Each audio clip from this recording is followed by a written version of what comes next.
Hablando de otras voces, Por ejemplo, con David de Brot, economista y experto en sistema de salud, para hablar de la ley de ISAPRE, la ley corta de ISAPRE. Estamos esperando. Yo le decía en un principio cuando te presenté que ibas a venir, decía David, y bienvenido y muchas gracias por estar acá, decía, ¿cuándo un fallo de la Corte Suprema se demora tanto en ser cumplido, man? O sea, estamos hablando de un fallo de la Corte Suprema y todavía no están pidiendo permiso para aplicar un fallo, y estamos a dictar una ley. Y bueno, ¿y en qué va este proyecto que crea un nuevo modelo de atención en el Fondo Nacional? Y además, esta ley de que ese plan de devolución de las platas que la Corte Suprema dijo, tienen que devolver estas platas a los usuarios de las ISAPRES que la tomaron ahí las ISAPRES y no la han devuelto. ¿Cómo estás? Bienvenido. Cuéntanos. Gracias, Daniel. Gracias, Hassan, por la invitación. Bueno, realmente una cosa insólita esto de que hay un fallo de la Corte de última instancia, además que afecta a un número tan importante de personas, más de 3 millones de personas, y que cae en el relativismo total de parte del gobierno. O sea, puede pedir una prórroga, otra prórroga, y no se cumplen las sentencias. Yo realmente la única vez que me acuerdo, y es un caso bien particular, que no se cumplían las sentencias y se postergaban, fue cuando Manuel Contreras decidió no acatar, y no acató. O sea, trincheró en un regimiento, después se operó en el Hospital Naval de Talcahuano, etcétera. O sea, realmente estas situaciones que pueden pasar medias piolas de repente son realmente inconcebibles. Dicho eso, bueno, lo que tenemos básicamente es lo siguiente. Hay un proyecto de ley que básicamente lo que hace es dar cuenta de los efectos posteriores que pueda tener la implementación del fallo. Hay que considerar que nada de lo que está en el fallo se ha implementado. No se han bajado los precios a las personas que están en ISAPRE, no se ha devuelto ni un peso de la deuda, no se le ha rebajado, o más bien no se ha eliminado el cobro de los menores de 2 años, por lo tanto no se ha hecho nada de lo que la Corte dictaminó. Y lo que hay entonces en este proyecto de ley que está radicado en la Comisión de Salud del Senado es un trámite que todavía no se inicia, ¿ya? Recién ayer se votó la idea de legislar, pero para dar insumos a este proceso, la Comisión de Salud del Senado creó una comisión técnica, de la cual curiosamente, y probablemente ustedes no están al tanto, me tocó participar. no, eso sabemos. 3 días, ¿ya?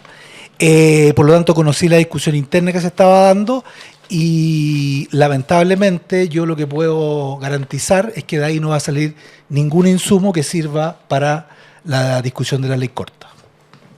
A ver, como dijo Daniel Stingo, acá nadie nos pautea, así que vamos a salir de esta pauta a hacerte preguntas así un poco más directas. En este momento hay una tremenda movilización de los trabajadores y trabajadoras de salud, que fueron contratados durante la pandemia, y ahora el gobierno dice que no hay plata, lo van a despedir. Eso evidentemente daña al sistema de salud. Ellos acusan, estos trabajadores y trabajadoras movilizados, de una falta de preocupación de parte del gobierno con la red pública. Esa misma falta de preocupación se ve en cómo se está negociando la ley corta ISAPRE. Entonces se sostiene la tesis de un gobierno que no está jugando para la salud pública. A ver, tanto el texto de la ley corta como la actuación de quienes representan al Ministerio de Salud, particularmente al interior de esa comisión técnica, privilegia de manera absoluta el salvataje de la ISAPRE por sobre cualquier medida que tenga real efecto en el fortalecimiento del sistema público de salud. ¿Por qué? Por cierto que el discurso es, estamos haciendo esto, estamos en el fondo tratando que las ISAPRE no caigan para que no hayan problemas en los beneficiarios del sector público. Pero en lo concreto, lo que está en ese texto apunta al salvataje de la ISAPRE, y lo que se ha hecho al interior de esa comisión técnica es buscar de manera desesperada, y por eso que han habido prórroga tras prórroga de ese informe, que recién entiendo que se presenta mañana, y probablemente ya no va a ser mañana, va a ser el lunes, y va a seguir jugando ahí, para minimizar la deuda con las personas, minimizar la deuda que las ISAPRES tienen, y rebajar al mínimo los precios. O sea, en la práctica no cumplir el fallo de la Corte Suprema. ¿Por qué? Esto yo sé que es opinión, así que dale nomás.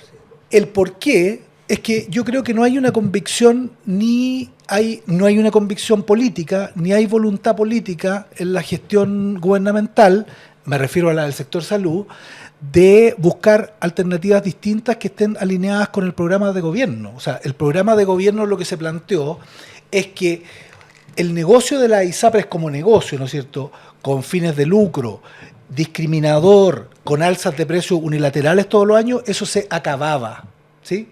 Y se pasaba a un sistema en que no desaparece la provisión privada, eso no está en ninguna parte en el programa de gobierno, pero lo que se hacía es concentrar los recursos de cotizaciones obligatorias en un fondo central, ¿no es cierto?, sin fines de lucro, con una administración que habrá que discutir cómo es, y que desde ahí se asignan los recursos a prestadores públicos, por cierto, pero también con compra a los prestadores privados.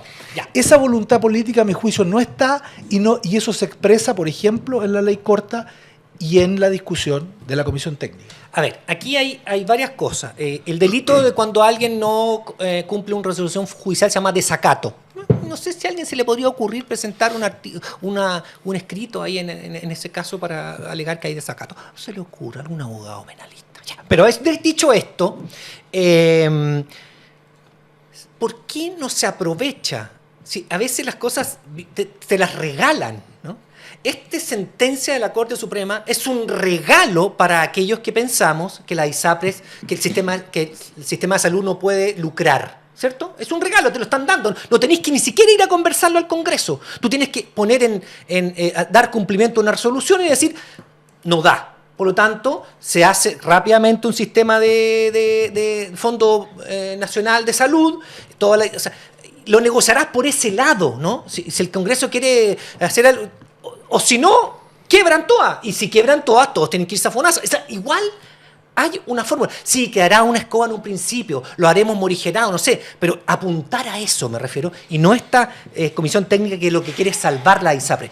Yo no entiendo por qué un gobierno que hace un programa, entonces no creía en su propio programa, nunca lo quiso implementar su propio programa. De hecho, nosotros lo dijimos en la Convención Constitucional, eso es lo que pusimos en el articulado de la ISAPRES, ¿no? Del sistema de salud. Entonces, lo dijimos en la Convención, lo puso el presidente y el gobierno en su proyecto, y ahora cuando se te da la oportunidad regalada, cumpliendo una sentencia, digamos, porque realmente era lo que correspondía, te habían sacado plata sin, etcétera. 2 sentencias.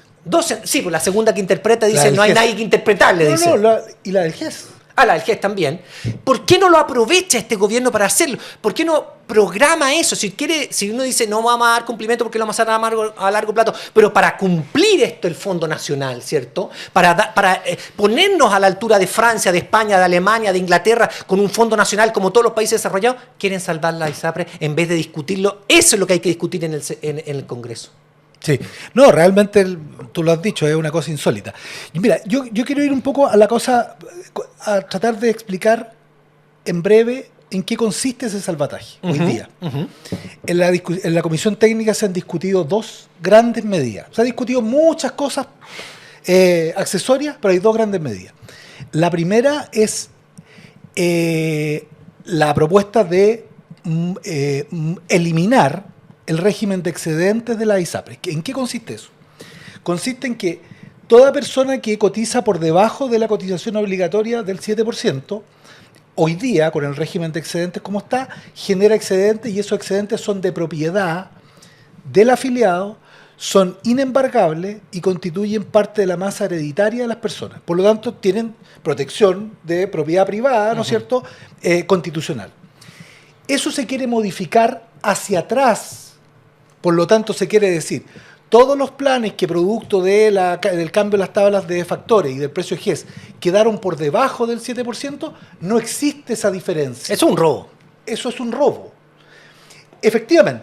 Por lo tanto, es algo absolutamente inconstitucional el decir yo voy a dictar una ley con efecto retroactivo. Entonces dicen, bueno, pero el fallo tiene efecto retroactivo. Todos los fallos tienen efecto retroactivo porque los hechos tienen que haber ocurrido. Es un absurdo comparar una ley con un fallo de la justicia. Eso no se puede hacer y sin embargo esa ha sido el 90% de la discusión. Tampoco se puede hacer hacia adelante para los contratos que están vigentes hoy día, porque tienen protección de propiedad, ¿no es cierto?, sobre los contratos. Claro. Eso mismo lo instaló la derecha, ¿no es cierto?, en las leyes que existen.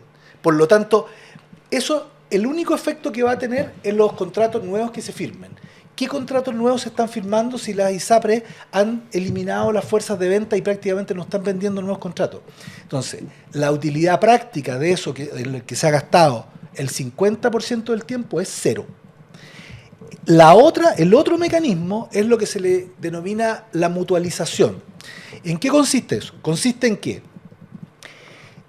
las deudas, ¿no es cierto?, que se producen por estas disminuciones de los precios, se quieren disminuir, o sea, reducir el monto de esas deudas. ¿Y cómo se hace?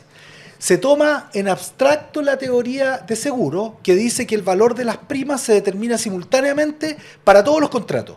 Entonces, si a alguien le bajó el precio hasta acá, ¿no es cierto?, eso suponía que había un precio más, o sea, había un precio más alto. Por lo tanto, lo que se quiere hacer en el fondo es que sean los propios beneficiarios los que compensen esas disminuciones y no sean las ISAPRES las que paguen las deudas que tienen. No entendí. Los contratos están determinados por riesgo hoy día, ¿no es cierto? Sí. Por lo tanto, las personas Si eres pagan mujer, distintas tienes más primas. riesgo, si eres guagua, no sé qué. Ya. Como los Sí. fallos de la Corte lo que hacen es que disminuye el precio que te cobraban, Sí. entonces se asume que si los precios hubiesen sido esos, los demás precios habrían tenido que ser más altos Para compensar. para compensarlo. Ah, en vez de bajarlos, tendría Sí. a entenderlo todo a subir porque los precios esos, los más altos, no tiene que haber por riesgo. Entonces todo era más alto. Claro, o sea, los que disminuyen menos, porque los que, digamos, están más abajo tienen que subir. Y Entonces, lo sacaron eso de la elimina manga. parte de la deuda. Entonces, básicamente lo que se busca son dos cosas.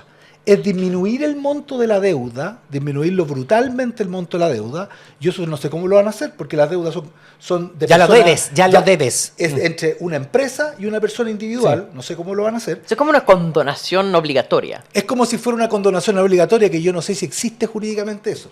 Una condonación obligada desde el Estado hacia los privados. El Estado puede condonar, pero cuando es Estado. Pero, sí, pero Sí. esto no, No es un puedes contrato meterte privado. en mi cartera, no Sí. puedes meterte en mi bolsillo. Claro. Y lo otro es que la disminución de ingresos hacia adelante, producto de que a las personas le baja el precio de los planes, esa disminución sea prácticamente nula. O sea, en la práctica no disminuyen los precios de los planes, a las personas se les cobra lo mismo y a las ISAPRES no les caen los ingresos. Por lo tanto, el problema que dio origen a todo esto desaparece. Pero eso es hacer magia. Sí. Eso no tiene ninguna viabilidad ni desde el punto de vista político ni desde el punto de vista jurídico. A eso me refiero con que lo que va a salir de esa comisión técnica no va a tener ¿Tú ningún esa comisión técnica fuiste representando a quién? A ver, se dio una situación particular que es la siguiente. El representante de los senadores del oficialismo, que son Juan Luis Castro, Jimena Órdenes y Ignacio Latorre, ese representante era el ex subsecretario Cristóbal Cuadrado. Él estaba participando ahí. Y él hacía parte de una secretaría junto con el ex ministro Emilio Santelice y con un representante del ministerio. Cristóbal Cuadrado tuvo que salir de la comisión por razones laborales, tuvo que salir Irse. de eso, tuvo que Del irse país. del país y me pidieron que entrara yo a cumplir eso en todas las funciones. Mi participación, como dije, duró 3 días, porque al segundo día yo planteé los puntos que yo veía que eran absolutamente inviables y que yo, en la representación que estaba, iba a plantearle a los senadores del oficialismo que eso no se podía apoyar. Al tercer día, esto es como un cuento como bíblico, Tercere. al tercer día se me comunicó que ya no era necesaria mi participación. en la ¿Ignacio de comisión. la Torre también? No, es que yo no tuve una relación directa con Ignacio Latorre ni con Jimena Órdenes. Esto fue quien crea esta comisión, el presidente de la comisión, Juan Luis Castro. Qué raro. Gran hombre. Sí, socialista de como Fidel Espinosa. Claro. Son ya. Del mismo tipo. Y entonces tú planteaste el tema y te dijeron sáquenlo porque está haciendo litas y no quiere perdonarle las plata a la ISAPRE. se me comunicó que ya no era necesaria mi participación, que volví a entrar Cristóbal. Es fácil cuando uno hace especulación acerca de las intenciones de una persona del calibre moral de Juan Luis Castro. Sí, uno podría pensar, ya, sabiendo su comportamiento público, las razones por su actuar. Pero sacándole de él del escenario, tratando de entender la lógica del gobierno en general, de por qué están haciendo esto. Para mayor claridad, acá no estamos hablando de la provisión de salud. Siempre se divide entre financiar la salud, que es lo que hace la ISAPRE en el caso privado, y proveer la salud, que en el caso privado la hace la clínica, ¿no? Nadie está poniendo en duda la existencia de la clínica. Entonces lo que dicen es que el sector público podría comprar también, como hacen hoy día, pero de mayor cantidad, todo lo que es provisión privada. Entonces, eso sería el modelo si hay un sistema único, por ejemplo. Entonces, saquemos toda la parte que es provisión de salud, porque Exacto. de este debate nadie, ni siquiera la izquierda más dura, lo que sea, anarquista, octubrista, todos los epítetos que uno quiere, está hablando de eliminar la provisión privada. Estamos hablando de financiación. Prestador, digámoslo así, Ya, prestador del prestadores servicio. de salud, las clínicas se quedan intactas. Tal cual. Entonces, en este debate que estamos viendo, ¿qué pasa con las ISAPRES? Lo que podría estar preocupando al gobierno. Una ISAPRE te vende un servicio, ¿ya? Porque uno paga una cotización y de vuelta ellos financian tu salud. Entonces, para las ISAPRES lo que tienen son, en lo más simple, costos de proveerte a ti y todas las personas que están en su cartera salud, y de eso tiene un costo, y ellos cobran ese costo más una utilidad. Entonces, con el fallo de la Corte Suprema, hay un problema donde efectivamente el costo de proveerte salud es mayor que lo que está ingresando las ISAPRES. Y con eso se quiebran todos los ISAPRES y se genera una crisis que podría poner en peligro todo el sistema de provisión de salud, tanto público como privado. Eso es lo que están preocupados, que temen de un colapso del sistema total.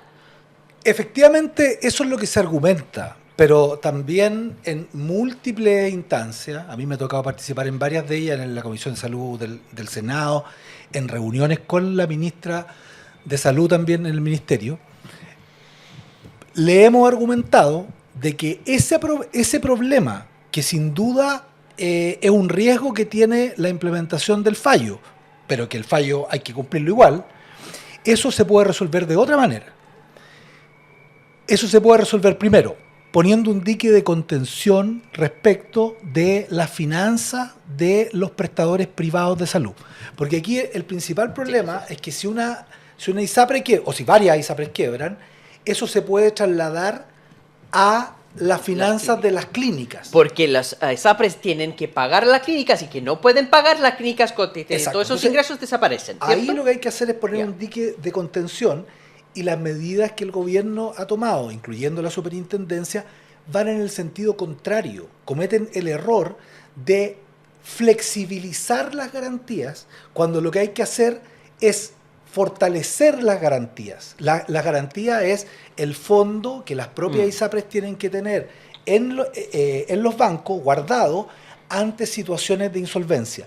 Y eso, lejos de fortalecerse, se ha disminuido y se ha debilitado.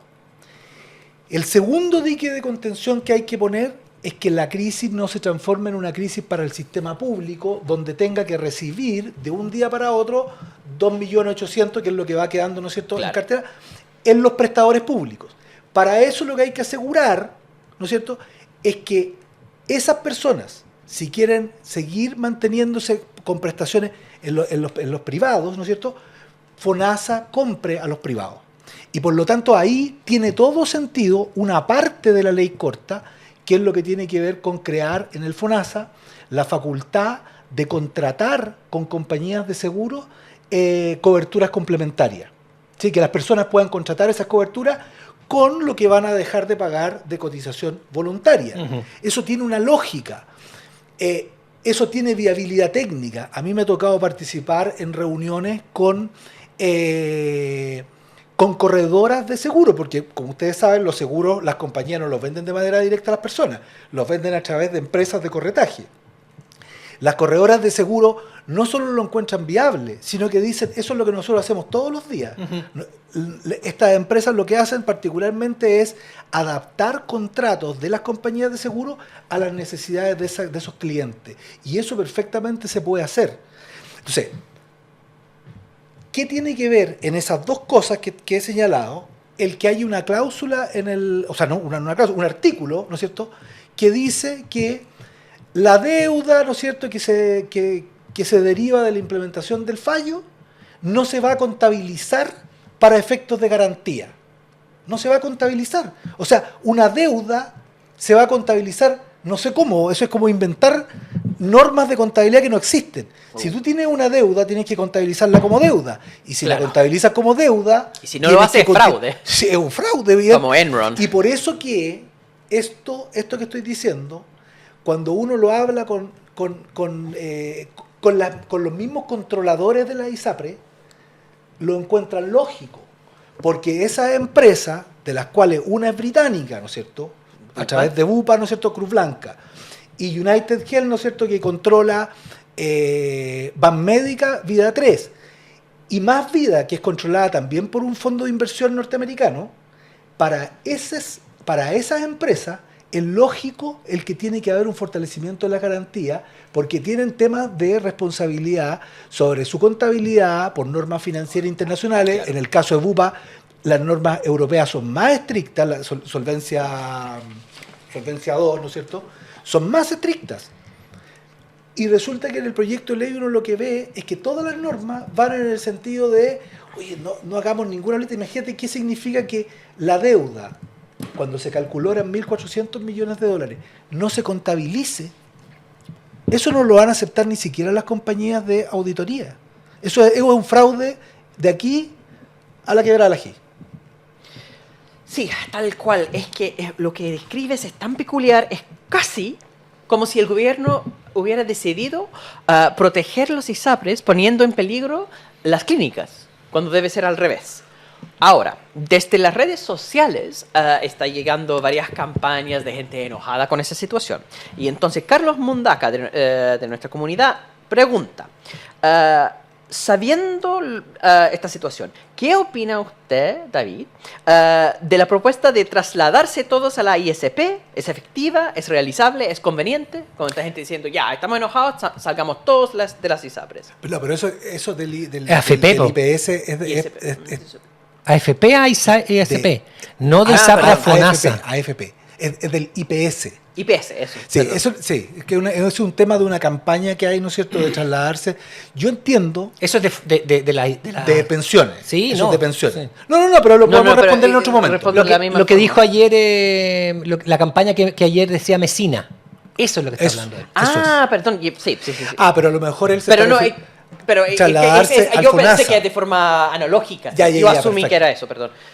Bueno, lo que ha ido ocurriendo, lo que ha ido ocurriendo en el último año, con campaña o sin campaña, es que una parte importante de los beneficiarios de la ISAPRE se han pasado al FONASA, porque no ha ocurrido ninguna tragedia, el FONASA no se ha reventado, esas personas no están en la calle encadenadas porque no tienen prestaciones de salud, etcétera. ¿Te parece una buena campaña entonces todos a FONASA? O sea, yo creo que es lo que está ocurriendo en la realidad. Cada uno toma decisiones, ¿no es cierto? Si el día de mañana, para que las ISAPRES paguen la deuda que tienen, a esas mismas personas les suben el precio de sus planes en 80%, las personas seguro que van a tomar una decisión de irse, porque eso es una situación más que abusiva. Estamos. Entendimos. ¿Algún mensaje más? El último mensaje tiene que ver con la discusión constitucional. La discusión constitucional. Mira, a mí me ha tocado participar bastante en lo que se está haciendo en torno al voto en contra. ¿Ya? Que es una decisión que en el caso de algunos la tomamos cuando se definieron los bordes, los 12 puntos. Y por lo tanto me ha tocado analizar bastante el texto del anteproyecto. Ajá. Aquí está pasando piola el texto del anteproyecto. Aquí, no creáis, aquí lo mostramos todos los días. Aquí sí, pero en general la preocupación ha estado por las enmiendas, que es toda la parte kitsch, ¿no es cierto?, de la Constitución. Tú te quieres referir republicana. a lo que hicieron los expertos. Yo me quiero referir a lo que hicieron los expertos, que es un texto suscrito desde republicanos prácticamente, a pesar de que tenía tiene un experto, hasta el Partido Comunista, Sí. pasando por el Frente Amplio, el Partido Socialista, etc. Todos van con ese proyecto. Sí. Por lo tanto, en el caso hipotético de que republicanos dijeran, mire, Ya, sacamos todas las enmiendas. sí, Quédense no, con su... queremos lavar nuestra imagen totalmente, queremos que Kast salga presidente, Y sacamos todo vamos al texto del anteproyecto. de los Ya. expertos. ¿Qué es lo que es el texto de los expertos? El texto de los expertos lo que hace es radicalizar el modelo neoliberal. Eso es, no es menos que eso. El artículo 1, cuando habla del Estado social y democrático de derecho, No lo deja así. lo sujeta Sí. a dos limitaciones que son radicales, que eso no está en la Constitución del 80. Al hecho de que todas las políticas públicas de los derechos sociales tienen que ser provistos por instituciones públicas y privadas, por lo tanto hay una garantía de que las ISAPRES tienen que existir, las AFP tienen que existir, que tienen que existir proveedores privados de educación, de vivienda, etcétera. Y el segundo es a esta cosa que algunos economistas neoliberales, incluso neoliberales de izquierda, les encanta, que es la responsabilidad fiscal. Sí. Y la responsabilidad fiscal Es mientras haya plata. es, sí, mientras haya plata, pero con condiciones bien particulares. Porque, por un lado, ¿no es cierto?, se bajan las contribuciones que son un ingreso del Estado, y por otro lado se dice que no se pueden aumentar el gasto cuando hay limitaciones de recursos fiscales. Qué Entonces, ridículo. es amarrar, ¿no es cierto?, el desarrollo de los derechos sociales y el gasto público a una regla que solo le permite, ¿no es cierto?, tener un control para que el sector privado se desarrolle en todas partes. Y eso está reflejado en cada uno de los artículos. En salud dice eso, en educación dice eso, se vanaglorian con que hay por primera vez el derecho a la vivienda, y lo que hay ahí en el derecho a la vivienda es la garantía para que las empresas privadas tengan subsidios fiscales para construir viviendas sociales. Eso está en educación, etc. Pero además hay artículos que vuelven a repetir lo mismo. Cuando se habla, ¿no es cierto?, de cuáles son las garantías constitucionales sobre esos derechos, se vuelve a reiterar que es con responsabilidad fiscal, es con instituciones públicas y privadas, y este tema que es más difícil de transmitir, que es el tema de la no discriminación arbitraria, que no es una discriminación arbitraria entre personas, sino que entre el Estado, que cuida el bien común de toda la sociedad, versus los privados que persiguen el lucro. Sí. En esa relación se impone el que tiene que haber una relación simétrica. Eso es un absurdo total.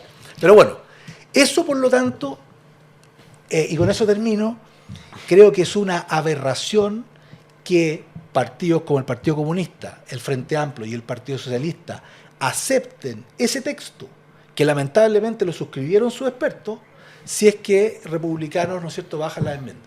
Sí, eso es el viejo partido de orden haciendo una constitución de los partidos políticos para los partidos políticos. Solo quería decir muy rápidamente en defensa de la austeridad fiscal, que tiene su espacio, está muy mal concebido por los neoliberales.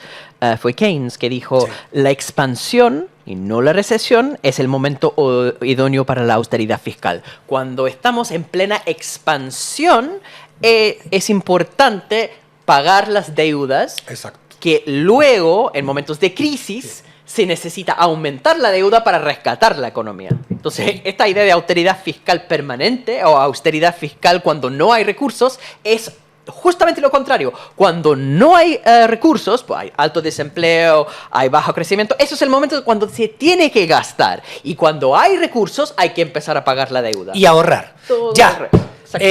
Muchas gracias por estar ahí. Hemos terminado este programa 4 de octubre. ¿4 de octubre? 4 de octubre. 4 de octubre. Imagínate. Oh, qué terrible. Y gracias a todos, gracias a David por haber estado con nosotros una vez más, siempre tan Gracias. claro. Creemos en la democracia y en los derechos humanos.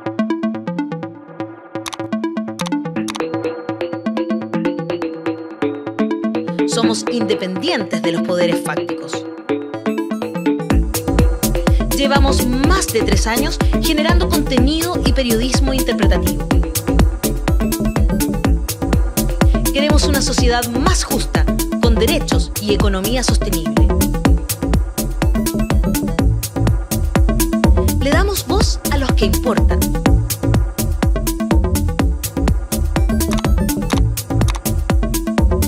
Hablamos de lo que nadie habla.